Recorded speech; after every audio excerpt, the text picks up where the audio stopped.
الله الرحمن الرحيم الحمد لله رب العالمين وصلى الله على نبينا محمد وعلى آله وصحبه أجمعين waxaan halkan maanta kaga warramayaa oo sheegayaa waxaan dhageystay xildhibaan barkad jaamac batuun oo aan u hayo isaga iyo beeshiisaba qiimo weyn aan u hayo madashii aan joogay shalay arooska ahaa wax aan anigu ka warqabin oo ka sheegay taasi oo ah anigu markii aroosku uu dhacay inaan xasan galeyd gabadhii aan u meheriyay waxoogaa yar baan joogay oo ay hadleen Suudaan Dawal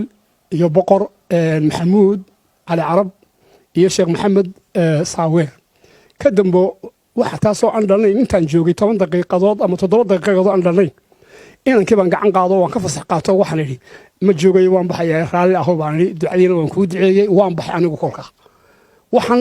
aan ka daawaday waxaan goobjoog uga ahaa ay haba yaraatee ma jirin waxaan aan ka maqlay barkad jaamacatuun oo leh Cabdirasaaq Khaliif waxa u duceeyay Sheekh Ali Jawhar baa u duceeyay u leeyahay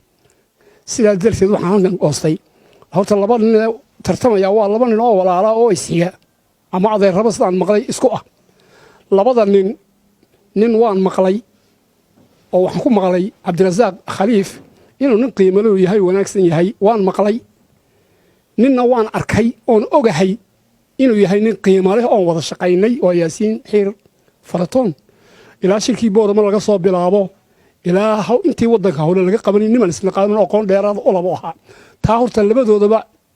intaasaan ku dhaafayaa ninna waan maqlay wanaagiisa ninna waan arkay goobjoog baan ahaa waxaan leeyahay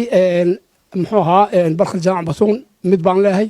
bahda saxaafadana mid baan leeyahay barkad jaamac batuun waxaan leeyahay kolka meelaha horta adiga bahdaadaba beeshaad ka soo jeedaba qiimo weyn baan u hayaa ninka magac tirada baan ku soo baxayna waa tahay kolkaad odayaasha culamaa diinka wax ka sheegayso masraxa siyaasadda aad ka sheegaysaan wix aan jirin inaad sheegto ma aha arrintaa iska ilaali adiga intaasaan kaa odhanaya bahda saxaafaddana waxaan leeyahay qofku wuxuuna goobjoog u ahayn kolka laga sheego ninka sheegaya inaad tidhaahdaan baa habboon warda inalama joogine arrintaasi ceeb bay keenaya inaga daa inaad tidhaahdaan asalaamu calaykum waraxmatullaahi tacaala wabarakaatu